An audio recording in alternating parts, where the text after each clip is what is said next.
frontier. Larsson. Oh, he's in! Henrik Larsson! That is sensational! Lambert! Oh, what a way to settle it! Nakamura! It's Tom Rogic! Chavizera! This is Tony Watt! He's done it! This is the stuff of legend! This is Celtic Daft. Hello and welcome to Celtic Daft. I am producer Ryan and we're here to talk about the Celtic this week. Once again, I'm joined by my main man, Chris Toll. Chris, how's it going, mate? Not bad, mate. How are you? Yeah, not bad. Not an exciting week for a couple of Celtic fans, mate. It's going to be like that every single week. I say that to you, man. Every week it's going to be like that. Mate, so, thank God the two of us are baldies. Thank God we're baldies, mate, because I'd be tearing it out. Watch these games. I'd be losing it just through pure sheer fucking anxiety. Right, as always, then before we crack on with the podcast, thank you to everyone who listens to Football Daft, Celtic Daft, even Rangers Daft every single week. If you want any bonus content, early access to podcasts, video versions of all three, head to patreon.com/football daft, support us that way. And also, we're going to be bringing it back next week. We're a wee bit busy this week, but if you want to be a pundit on here with me and Chris on Celtic Daft, or if you want to be in Rangers Daft, because I know he's listening to this as well, sign up there at patreon.com/football daft and you win me a chance to be a pundit. Right. So, Chris, we've got one game to look back on then, because you touched on the Aberdeen game on the main pod last week. So just the one, get Raith Rovers in the Cup at home on Sunday. And bringing the changes for this one, you know, Welsh was in, Scales, Beaton came back in, Forrest was back in as well for the start. And a return to the starting 11, mate, for Mikey Johnson. And that's where I kind of want to start. We're looking back at this game because we'll get into the goals and the scoreline. Mikey Johnson, mate, he went off injured again after 55 minutes, which kind of sums up his Celtic career. Done it, you know, stop, start, played with injuries. You know, I've said it before, he's a guy that's got all the skills in the world. I did really want to see him succeed at Celtic because of the kind of ability he has got, and we know that he can pull it. But does he not just remind you of Lewis Morgan? Mate, 100%. Probably a wee bit more skill than Lewis Morgan, but I'd probably say Lewis Morgan was a better footballer. And look what happened to him. You know, he get patched. I know what you mean. So it's you know what, mate? The boys know these troubles to seek. Mm-hmm. I've never seen what everybody else seems to see in him. To be honest with you, I don't think his productivity is atrocious, and you can't put it down to being young, because look at the difference in Abada at the start of the season and now. Do you know what I mean? So he's maybe no coachable, and I think I think he would benefit for leaving Celtic, because I don't think he's ever going to make it to a regular first choice. That was going to be my question then. You know, you're taking the kind of injury issues away from it. Is it just time to admit that he's just not good enough to be a Celtic player then? I think so, man. But, you know, I don't want to pile in on the lad. He's, like I say, he's had loads of injuries and stuff like that to contend with. You know, we maybe would have seen the best of him if he hadn't have had all the injuries. So, you know, it's just that I think it's a missed opportunity. And like I say, I think his future probably lies away from Celtic Park. Don't get me wrong, the amount of times we've spoke about players, mate, on this podcast, and Celtic fans have spoke about Celtic players on other podcasts as well. It could be one of these ones that comes back and haunts us. You know, he goes away, becomes a player, and then one we've missed out on. But I think at this point, he's one of these ones where if he does leave and that happens, I actually don't think I'd even be that annoyed, because he's been here stealing a wage as far as I'm concerned. No, maybe not stealing a wage, that's a bit harsh, but he's been getting paid quite handsomely to play for Celtic for years now, came through the academy, been there all the days, and hasn't done anything. So, you know, I agree with you, mate. I think probably a team like Aberdeen, like Hearts or Hibs or something like that, probably his level. You know, probably his level playing games like that and teams like that. The expectations probably just a wee bit too much for him at Celtic, I'd probably say. Right, going into this game then, mate, what was your thoughts? You know, we spoke last week about what we expect for this game. Did you know say you wanted them absolutely scalped? You wanted about 4 or 5? Like I say, I wanted to keep the team that had a bit of momentum behind them, and I think if we would have, you seen how it changed when his hand was forced, but when he brought on Jota, the difference was night and day, man. It was night and day. And I know that we seem to have a strong squad now, but that just shows that a couple of injuries could have a right impact on us. I mean, like Ideguchi, I don't think he even kicked the ball when he came on, did he? Did he kick the ball when he came on? Barely came on quite late, didn't he? Was it 88th minute or something like that? He came on. I don't think he even get a kick of the ball. You know, Hatate looked. I think he did look as if he was a wee bit short of fitness on Sunday, but he's still that level above. You know what I mean? Like the ball for Jota to assist with Giakoumakis' goal, it was outstanding. But going back to the first half, this game was like a game in reverse for me, because it was as if we couldn't get started in the first half, and then in the second half we kicked on, and I think a lot of it was to do with the introduction of Jota, to be honest with you, and I don't think anybody would disagree with it. Right, well, I've put down my notes here. You know, the first half was a bit of a slog. I'm pretty sure I texted you during it and said this is fucking boring. Like, it was an absolute bore fest. And then 2 minutes later, ball across for Tom Rogic, picks it, Liam Scales, rattles it, posting in, some finish with it for Scales. Mate, an absolute beauty. What a goal. The pass for Rogic spot is what makes it for me. Aye. He's going away. It's a slide rule pass between three defenders. He gets it through. Pretty much across the face of goal, almost, in it. You know, outside of the box, but across the face. It's a wee reverse ball because he puts it between two players for it to get to Scales, and see the level of technical ability in that pass, man. I think it was overlooked a bit, to be honest with you. The pass is just as good as the goal for me, but it is a fantastic finish for Scales. Aye, great finish. So we go in at half-time 1-0 up. We were texting, I'm pretty sure a lot of folk were watching that there thinking, here we go. I don't know what it is. I mean, Raith had a penalty shout in the first half as well. What did you think? Aye, it's a penalty for me. Definitely. It's he moves towards the ball. I think he misjudges it. I think he tries to take it down with his chest or his shoulder, but it definitely hits his upper arm below the sleeve. So it should be a penalty. It should be, but then again, we should have had one as well. So, you know, like everybody likes to say, it evens itself out. Nah, totally, mate. And I'm pretty sure we had one that was ruled offside as well in the first half that probably should have been ruled off with Giakoumakis. So they even themselves out across the game anyway. Fucking missed anyway. True, very, very true. Right, so we go in, like I say, 1-0 half time. We come back out second half, 55 minutes. Mikey Johnson goes off. On comes Jota. You've already touched on the ball that he played across for Giakoumakis, but his whole play in this game, mate, it just showed you the absolute skill that this guy has. Because, I mean, Raith Rovers, with all due respect, is a team that we should be scalping regardless of who's on the pitch. You know, we should be scalping them no matter what. But the fact that it was such a slog, and then Jota came on and made it look so fucking easy, like for the next 30 minutes or so, just made it look so easy. Got yourself man in the match for it. Talk about the kind of impact you think he's going to have for us.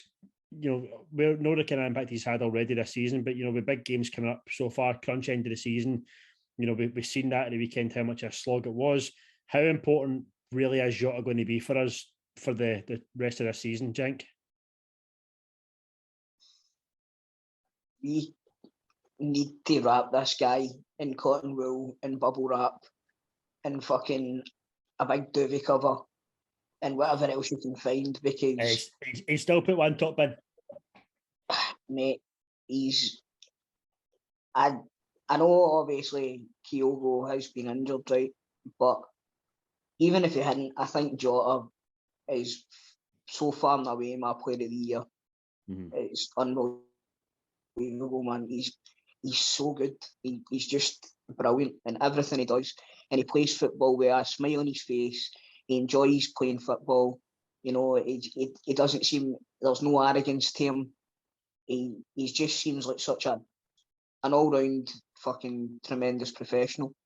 And that's maybe something that's been missing over the past, well, definitely last season, because there was nobody that was just taking the bull with the horns and could change a game the way he can, you know. And it's, I just hope and pray that we sign him, man. I really do. He puts one on a plate, you know, that ball for Hatate, but straight through to Jota, takes it down the line, pings it right across, puts it on a plate for Big Giakoumakis. He wasn't having the most impactful game, Giakoumakis, I don't think. I feel like he was trying to do these runs. I thought he played well. I think he was born offside right enough, but anyway, I thought he played well. I thought he pulled defenders away well. His hold up play was good.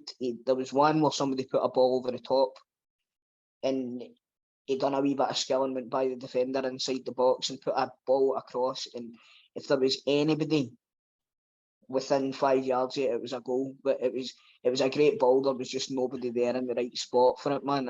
You're saying if anybody was there, mate, James Forrest was there back post and just stopped. That's right. Keep going, man. James Forrest, mate, don't get me started, you know. But I'm actually trying not to be going to talk positive here. Do you know what I mean? We're not going to talk about him. We're not going to talk about him. I've not even got one notes, mate. We're going to ignore him. I thought overall, Big Giakoumakis had a good game. I did. I thought Celtic looked like a different proposition when Maeda came on. Again, when he came on this time, he had an instant impact, you know. And I think he's meant the first header, but the ball's ricocheted off his head and went in for the second one. But you know, he's there in the spot to get it, and that's good. And he's running like he was taking defenders all over the place. And I think his introduction had a lot to do with how the game changed as well. Well, mate, I've got a question for you then. Right. How many goals Maeda scored now? Is that his third one? Has he meant any of them? If you think about it, he scuffs the first one, the second one's a fucking moonshot, and then that one comes off the back of his head. He must be the luckiest Celtic player of all time at scoring goals. Do you know who used to get goals like that all the time? Jerry Craney. Honestly, ball hot off his arse, hot off his bobby, and off his face, you name it. But he was there in the spot to get them, and that's an important thing. That definitely is an important thing. You know, like, let's have a look at strikers for recent years. You know what I mean? Like, would Bayo have been in their positions? No.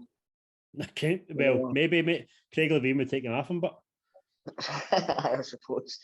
Do you know what I mean? Like, see, when you look at that, you know, I think he's there. He's in the right positions. I think he's going to be a big player for us in Europe because the games are going to be a lot more open, and the ball in behind with his pace is going to be a big plus for Celtic. But I don't know if he's the right type of player for Scottish football. If you understand what I mean.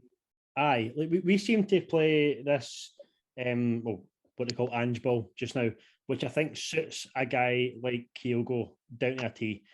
I think with Giakoumakis there, it changes what we're trying to do, which doesn't always work. You know, like we've said before, Giakoumakis is a different type of player for a different type of tactic. You know, Maeda has got the same kind of skill set as Kyogo, I would say, but probably not as good. So I think that's where it shows up, maybe just a little bit. Don't get me wrong, if the guy's scoring goals, then fine, even if it comes off the back of his head or whatever. You know, if he's scoring the goals, then fine. But I've got that wee fear that that's the comparison between the two, between him and Kyogo. And we're maybe losing a little bit of what we're trying to do or what we're getting from them when it's Maeda playing and not Kyogo. Would you agree with that, you reckon? Aye, I totally would. I would agree with what you said there, mate. I fully understand what you're saying. Like, the system that we play 100% suits Kyogo better. You know what I mean? However, Maeda has been playing that system for the last 3 years. Aye, true. Do you know what I mean? So he should be a natural fit for it. You know, it's maybe just going to take him a wee bit of time to get up to speed with the Scottish game, and you need to give him that because he's coming from a completely different fucking environment, totally different environment. He's getting dropped into Glasgow as well, which, let's be honest, it's not Yokohama, is it? Not quite, mate. Not quite. So, A wee bit far off. You know, so it's going to be a culture shock for him as well now. Not everybody takes to it as quickly as Hatate and Kyogo have. So, you know, you need to give him that wee bit of space and a wee bit of time to adjust. And I think you'll see the best in what I say is. And if Ange goes with him up top in Europe, I think you'll see the best in that sort of system. So just before we kind of move on, mate, I'm going to end this game at 3-0 because we get a penalty and Beaton does not deserve the goal or the credit for what happened with this penalty. It was the most pitifully taken penalty and the most pitifully taken follow-up I've ever seen in my life. How that guy's walked away with a goal, I have no idea, mate. It was shocking, wasn't it? Aye, it wasn't the best, was it? It was a decent save. It was a poor penalty, but it was a decent save. But the keeper should hold on to it because he could have flung his hat on it and it would have stopped it from going in. But the follow-up, see if he means the follow-up, it's class because he's studied it into the ground over the goalie. Aye. Right, but what you say is, I think he's just totally miscued it and got the benefit of it anyway. But that's when he ran away celebrating, mate. I thought he had a great game. Aye. So, you know, I think you've got to allow him one wee fuck up. Aye, fair enough. Especially if he gets sent off. Right, lastly then, mate, the return of Superman himself, Chris Julian, to Celtic Park to get some reaction, didn't he, when he came on? It was good to hear as well. Nice to see the big man back. I've got something, I don't know if you've seen this on Twitter, mate. The team, the last time Julian played for Celtic, do you want to hear it? Aye. So in goals, Barkas, a back four, Frimpong, Julian, Ayer, Laxalt, holding midfielder, Sorrow. In front of him, three, Christie, Turnbull, McGregor, and up front, Griffiths and Edward. That's the last time Christopher Julian kicked the ball for Celtic was the team. Do you know what I heard the other day? This is a statistic, and it's because you brought up Edward. Somebody was saying that Edward has got the same amount of goals as Ryan Kent in the Scottish League this season. I've seen that one. Fuck's sake. He's not been here for 5 months. I know. Seems to be doing all right down there, right enough, doesn't he? I think the Crystal Palace fans like him. I still think that was the wrong club for him to go to. I think him up front for an Arsenal or something like that, man. Different story. It was a strange one when he went there because I feel like you say, he could have went to a bigger team. He could have went somewhere better than that, but didn't he? I don't really know why. So just looking at that team there, mate, 6 of them, the starting 11 no longer play for Celtic. The rest of them, well, with the exception of McGregor and Turnbull, who's out injured just now, don't get games either. So Sorrow and Barkas as well. So it's mad to think how. I think somebody put on saying it's so weird seeing Julian playing in an Ange team as well, which is so true. But I feel like he just doesn't fit in for some reason. I know what you mean. He looked. You text me saying he looked a bit lost.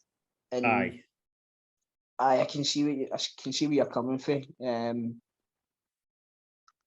That could have been a bunch of different factors. Or that could have been, feeling yourself back into it. It could have been probably overwhelmed with the situation, being back on a pitch again after over a year. I'll tell you what. What I seen the other night makes me glad that we never brought him on against Rangers or in games that were a wee bit closer. You know what I mean? I think he does need to bed himself back in. What you've also got to remember as well is there's going to be that fear in him as well. You know what I mean? There's going to be that fear in him that he needs to get through a couple of games so that he knows that his knee has been tested and it's not going to give out on him as well. I think he looked quite anxious when he was on the pitch the other night. You know what I mean? So he's another one that you need to give a wee bit of time. Can we afford to bed in a centre half in the closest title race in fucking years? I don't think we can. So it's maybe best that he plays a bit part in the run up to the end of the season, and only if we're a few goals ahead. Aye, I was going to say that, you know, once we kind of get a few goals ahead, if we get to 3-0 or something like that, that's when you bring him on, just to give him the minutes in his legs and stuff like that. And to give Big Carter Vickers a rest as well. The guy misses fucking no football. He's constantly just there. So that was the game at the weekend then, mate. We've got obviously Dundee at the weekend at home. You'll touch on that on the main podcast, but the one we'll talk about just now, because it will be on kind of when you're recording, will be the return to the Conference League. Bodo Glint at home. What you thinking with this game, mate? Because this is a team that on paper you think easy win for Celtic on paper, but we know that that's not true. You look at the results throughout the season. Aye. You know what I mean? And this is a team that's won the Norwegian League out of nowhere, really. You know what I mean? So, and they've fucking hammered Roma 6-1 or 6-0 or whatever it was. 6-2, I think it was. Was it? And do you know what? That you don't do that unless you're a right good fucking football team. So, you know, I think we've got our work cut out for us. I hope that we carry on the way we've been going. You know, it's looking at the last few results and the last few performances. I thought we had kicked that second half thing out of the game for a while, but then against, was it Aberdeen? It was against Aberdeen. We kind of fell back into that kind of second half, I don't know, malaise kind of thing that we've been falling into. So as long as we don't do that and we can keep our levels of energy up for the full 90 minutes, then I think we're in with a shout. If we get by this, I think this is probably up there with the toughest draws that we could have got. Right, people are maybe not familiar with the name, but that, you know, they're a good side, like I've said, and if we can get by this round and maybe get a favourable draw in the next round, you know what I mean? You never know, this could go on. I just don't want this to have a detrimental impact on us going for the league. Aye. And if you to say to me now, would I be upset if we went out at this round? No, I wouldn't be. However, as long as we're still going strong on a domestic front, then long may it continue the European run. I think what you're saying there about that, you know, would you be happy? Not happy, but would you be upset if we did get put out? I think actually at this stage I would, and it's only because of the calibre of team that we're playing. I think Bodo Glint, regardless of how good Bodo Glint are, it's a game that we can win, and I'm fairly confident in us winning it. So for me, I wouldn't want us to lose that game and then lose a bit of kind of momentum, lose a bit of kind of confidence in us. To, you know, the players are probably thinking to themselves, that's winnable. So if they lose it, definitely if we play a team like a Leverkusen like we did before and Leverkusen put us out, you would go, fair enough, that's Leverkusen, that's what you're up against. I think this team, though, everybody will be expecting victory. So I wouldn't want that to hamper us. If we could put out the next round, fine, because it'll be a better team, likely it'll put us out, you know, in the next stage. I don't know, man. I genuinely think you're underrating this side. No, I'm actually not. And I want to make that clear. I'm not underrating them. I just think that the way that we've been playing, we should be able to beat this team. You know, that this isn't a Leverkusen. This isn't a big team that we've played before. You know, look at the performances we had against Leverkusen. You're in the group stage of the Europa. You know, we held our own against them. Fair enough, the first game we get beat 4-0. We've discussed that before. You know, it wasn't a 4-0 game. The second game across there, we played well as well. So we can hold our own against these teams when we were probably a worse team ourselves. Now, the form that we're in, I wouldn't want us to lose and get put out of this tournament which everybody's kind of expecting us to win. Do you know what I mean? We're all going, fucking win the lot. We'll win the fucking lot. If we lose to Bodo Glint, I feel like it would be a step back for us. That's my thoughts on it. I would see that as a bit of a step back. And By the way, don't get me wrong. Obviously, I want Celtic to win every single game that they play. Do you know what I mean? But what I'm saying is, Europe is maybe a distraction that we don't need. That's all I'm saying. Yeah, fair. That is fair. I understand that as well. But hopefully we get through this round. Just speaking of Bodo Glint there, mate, obviously we were talking about, how this team play and stuff like that. None of us have really seen them. We've seen the results and whatever, but I had sent you the link the other day. I don't know if you'd seen it before already. Ange had done a podcast with a bunch of guys in Australia the other day. He was on for the first kind of 20 minutes or so, talking about time at Celtic and whatever. I don't know about you, mate. He spoke so well, didn't he? I fucking love listening to the guy speak.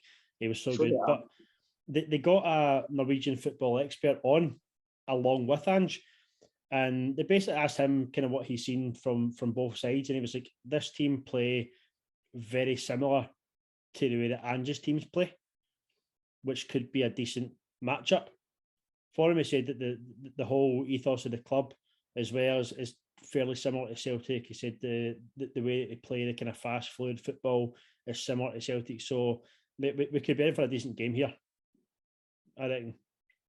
Well, aye, it could be. And like I say, I've seen the highlights of some of their games in Europe, and they do play good football. That's what I mean. I just don't want people. I don't want Celtic to underestimate this team either.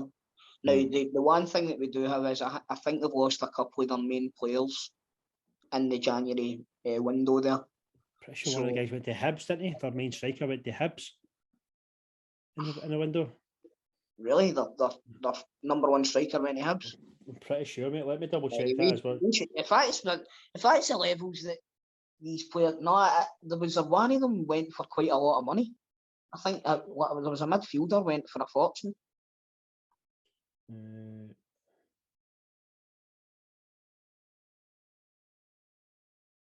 I know, sorry, it wasn't a main striker. It was a young boy. But he scored 23 goals in 37 games for them. But this boy just went to Hibs? Aye. Fuck's sake. I know. So who was the? I think their main midfielder. I'm pretty sure he was a Danish international or something like that. Played in the Euros recently. Had a good tournament. He's went elsewhere, I think. And one of their defenders or someone. Two of their main players, I think, anyway, have left in the transfer window. So that could be a bonus to us. I don't know if they've replaced them or if they're at a loss for the two positions now. So we'll need to just wait and see. I'm looking forward to the game. Like I said, I'm really looking forward to pretty all the games now. You know what I mean? I'm looking forward when that game's finished. I'm checking, right, when's the next one? You know what I mean? It's been a long time since I felt like that, man.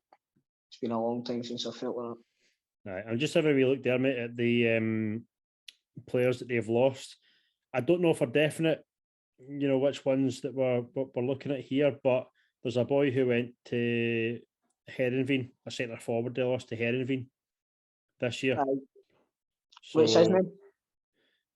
His name is Espejord, Runar Espejord. I don't think that's the one I'm thinking about. Anyway, regardless, they're not as strong as they were when they were turning over Roma. So fingers crossed, man. We can deal with them. But like I say, that if it starts to impact on the domestic front, man, all I'm saying is the league for me is far more important. Yeah. Just very quickly, mate, as I was saying it there, I realised that I'm a fucking idiot and I was looking at the wrong bit. I was looking at the rivals. There's a boy, Patrick Berg. He went for 4 million to Lens. Sold the boy to Hibs as well. And this is the guy I was thinking of. So it wasn't Hibs, but it did lose their main striker, Eric Botheim, centre forward to Krasnodar for 4.5 million. So they lost him as well in that was January. Patrick Berg in the striker boy. Aye. So that's good for us, but like I say, obviously I want to stay it through, but it wouldn't be the end of the world. But I can see your point as well, Ryan, that it could take a wee bit of momentum for the squad. So long may it continue. As long as they're battling on all fronts, then long may it continue. And but that 2021 shout might turn out to be no bad. And just on that note, apologies to anybody who sat listening to me googling there. Apologies. It's Nakamura. It's Cool, so just two bits of news to discuss this week, mate. We never touched last week on the Green Brigade being closed for a couple of games. I think we've made a kind of views clear on that in the past as well. It's stupid. Whatever happens with the Green Brigade, they always seem to get into trouble for something, then it becomes a bigger issue. It was flares, that these things happen across the world, but we also mate, but see the fact that they're holding flares in which looks like a fucking polythene bag. If that only takes one bit of that to light up and the whole fucking stands up, do you know what I mean? It's maybe been flame retardant or whatever, I'm sure they'll know that's stupid, right? But they're firing rockets and all that, and it's brilliant to look at, but the repercussions that it brings are bad for Celtic, you know what I mean? So, they can, if they continue to do it, Celtic are going to continue to close the section, and then eventually they'll just take their season tickets off them. So I'm a big fan of what they bring to the atmosphere is Celtic Park. I think of what we say is I've spoke about it in the past, and I don't even want to get into it. I just feel as if there's good sides and bad sides to it, and it's whoever it is that's leading it, maybe needs to take a wee step back and evaluate what's actually for the benefit of Celtic and what's to make the Green Brigade look good. Aye, totally.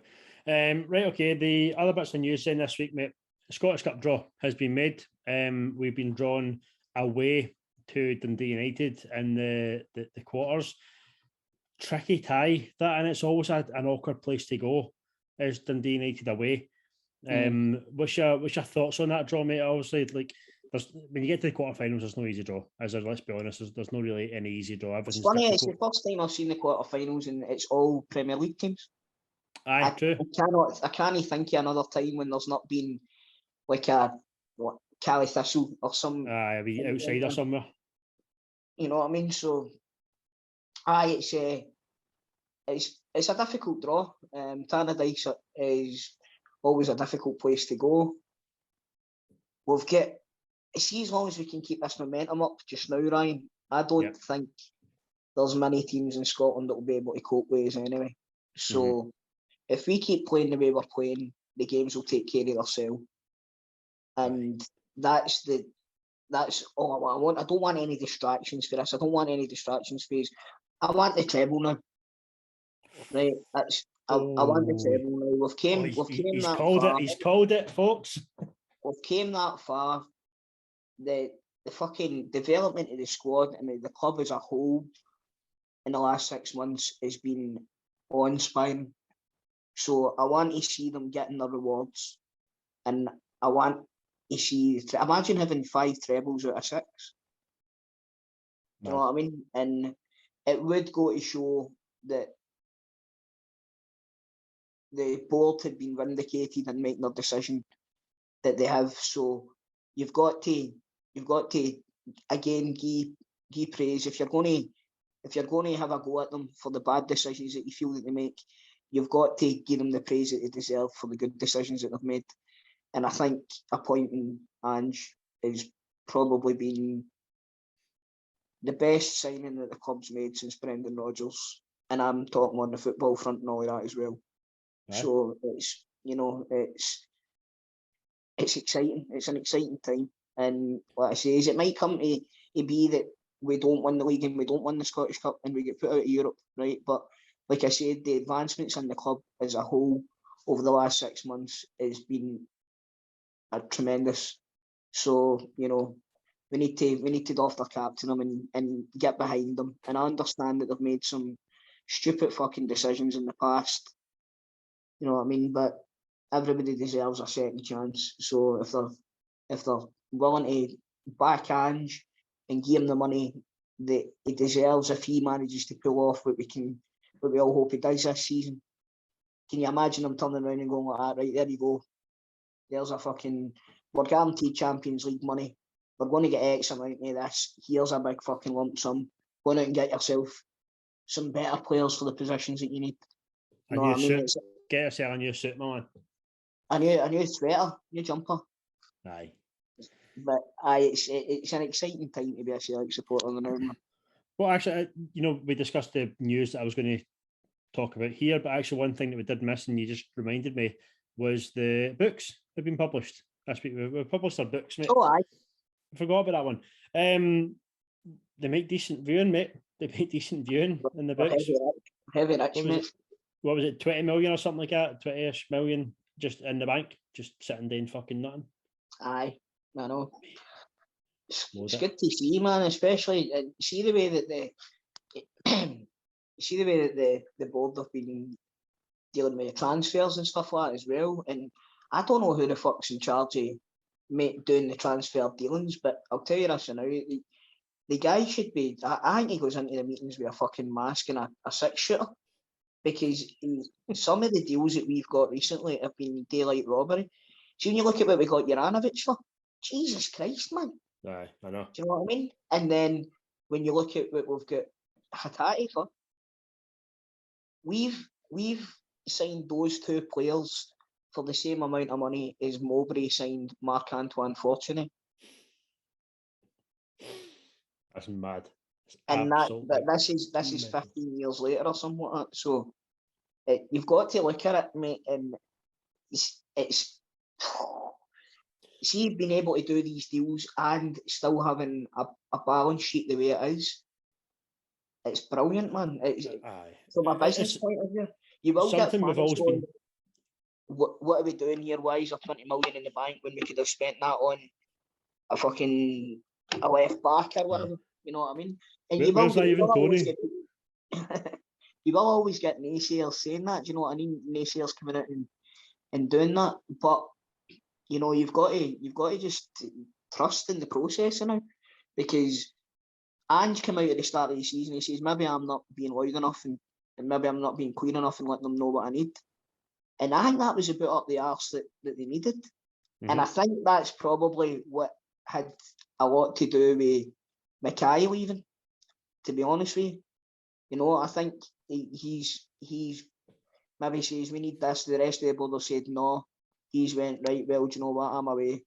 And then they've got their own man in who, you know, it's an inside appointment, fair enough, but he's see, compared to years gone by, there's what Celtic are linked with a player that boom, it's done now. Mm-hmm. Whereas before, we'd be linked with a player and 5 weeks down the line, we'd be at deadline day, and it would be fucking quarter to 12 at night. And that's when we'd sign him to save every single wee penny. So whoever's in charge of the accounts and stuff like that now, and I think Ange's probably got a big part to do with it because he's cut a lot of deadwood for the squad as well. So that's going to have saved a hell of a lot in wages. You think about who's went in terms of wages as well. You know, like you've got rid of Christie, Brown, Christie, Edward, Ayer. You know, the money these guys have went for, plus the wages that you're saving. You know, if you look at how much we made for them, for at top of my head, 30 odd million for all of them combined. You know, taking in the wages into account for that as well, you're probably another maybe fucking 10 on top of that as well. And we're signing Sunday for 1.5 million. Hatate for 1.5. Kyogo was what, 2 or something like that, if that. No, Kyogo was 5 million, was he not? I don't think so. I don't think Kyogo was as expensive as that. I think he was. I'll check that up. 2 seconds, mate. I'm checking just now. I've got it just now. Oh, sorry, you're right, mate. 4.6 million it was. Aye, 4. I knew he was a bit more. But I mean, even still, 4.6 million for Kyogo. Paid that back already. Aye, easily, mate. Easily paid that back. So, I mean, that just goes to show you, doesn't it? It goes to show you that if you're good with your business, we've now got a full new squad. And we discussed Julian earlier on about playing in this Ange team. There's fucking nobody there that he recognises for the team for the last place. That's why he looked lost. They thought he'd walked into an under-18s match or something like that, I think. But so that's the thing, the amount of guys they've brought in, and Ange has brought in quality as well for a fraction of the price for what you'd probably expect these guys to go for. And also that means as well, the money we've spent on these guys, they're going to come up here, play as well as they're playing. We're going to sell them on for mega money again. Exactly. Every single one of them. It's total Moneyball, right? That's what it is. It's Moneyball. That's how we operate. That's how we've operated for a long time. There's been a few misses. Do you know what I mean? Like, and over the past few years, there's been a few misses, but there's been a few absolute crackers like Dembele. All right, we spent 9 million in Edward, but we get 18 million back from or something like that, didn't we? Aya, we spend 1.5 on him, we get 15 million back from him. You know, so see when you're making that amount of money, you can afford to have a few misses when you're having as many hits. So they're working it perfectly. It's a perfect business model for the climate that we're in as a football club. That's all you can say. And last point on that, before we move on, if we win the league and we get that 40 million for the Champions League, that could set us. I think that's enough to put us with this manager in place. That's enough to put us light years ahead, I reckon, of Rangers. I genuinely do. I think it's enough to put us miles ahead of them. That's why I feel strongly that any distractions for the league should be put on the back burner. That's the main catalyst for my thinking there. As a football fan, do I want Celtic to go all the way and win the conference? Aye. Do you know what I mean? But if you've got one eye on the future, you know what I mean? It'd be all well and good winning the conference, but if we experienced another fucking helicopter Sunday, because do you know what I mean? It totally takes away from it. Aye. So, you know, it's that's the most important thing for me. The league guaranteeing that money. It's not just that, Ryan. Right? That's 40 million. That's only for the TV rights. Like you've then got the money on top of it. You've got your match day income and stuff like that. It's a lot of money, and also do you still get money per victory as well? Aye, Champions League. You still get I think it's like £2.5 million for a win per victory. Right. So it's when you look at it through that perspective, and you think of the big nights, could you imagine, right? And in the run up to the end of the Champions League group stages, Celtic versus Real Madrid, right? Celtic Park absolutely bouncing, the fucking disco lights on, the whole 9 yards. That's a huge attraction for players coming in as well. Yeah. You know what I mean? So it then allows us to bargain with maybe a higher level of target than we would be trying to get in just now with the standard that we're at just now. So make no mistake about it, mate. Winning the league is absolutely, it's imperative that we win the league, because like you said, looking forward, if Rangers win the league and they get that money, they've already shown that they're no fear to spend. You know what I mean? So they could then bring in a right few decent players with that sort of money. They can also get themselves in a better financial footing as well, which is probably more important for them at this precise moment in time. But if we did win the league and we got that money, it would put us far ahead of anything else run about us. To quote a great man, it could be curtains for the old Rangers if we get that money. You said that, mate. Tell me shut up. Right, lastly then, mate, last bit of news then this week. It was revealed today that the fans are back at the Old Firm games going forward at both stadiums. Obviously, earlier in the season, Rangers had to go with no away fans. Celtic in return done that in the game in February, just there. But they're back. Just out of badness. Just out of badness, let's be honest. But thank fuck, that says. Yes. I wouldn't have been there. Yeah, you couldn't make it anyway, sure. Aye, but Oh, aye. what you thinking? Aye, sorry. No, you're on there, that's fine. What were you thinking then? 800 fans is all they're going back. So they're not going back to the full capacity that we want, mate. It's only going back to the 800. What you reckon for that? Yeah. So you always want your away fans there. Let's be honest. You know what I mean? Well, I did enjoy it. I have to say, I thought the atmosphere, and it was just a total party atmosphere. There wasn't any of that needle behind it. That, you know what I mean, that there usually is. That we love. That needle that we love, mate. There was nobody getting hot in the back of the head with steak pies for the away support.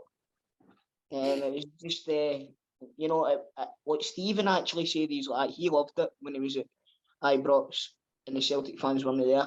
I agree, I really enjoyed it, but it does take away from the spectacle, and that's what the TV companies and all of that want. They want the Lisbon Lions stand to be half Rangers. You know what I mean? The Jocksteins, the Lisbon Lions stand, Lisbon Lions. To be half Rangers. You know what I mean? They want that.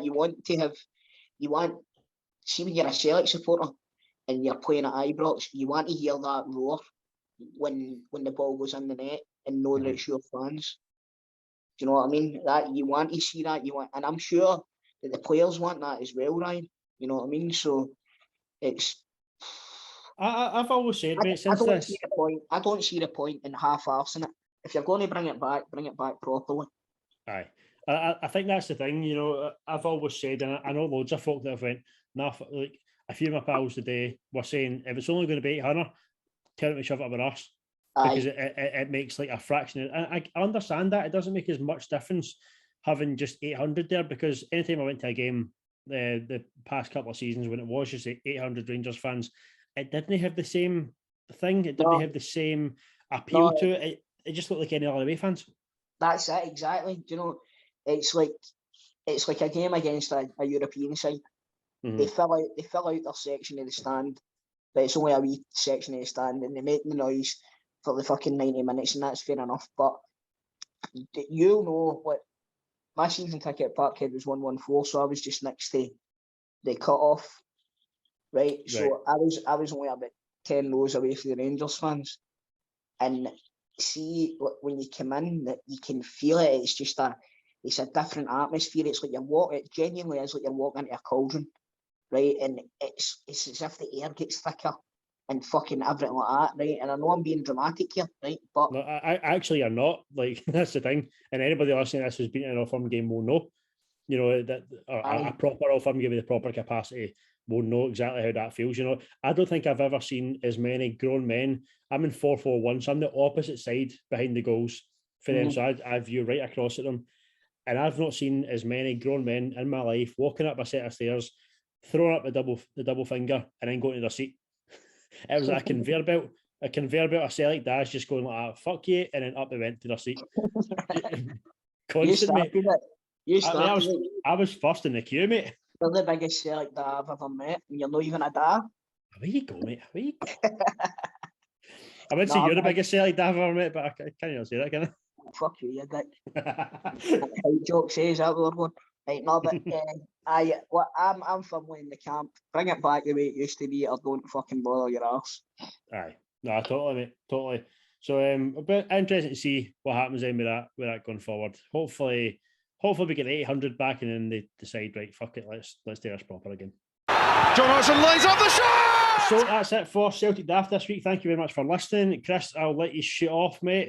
You're back on the main pod this week with Stephen and Grado. Yes.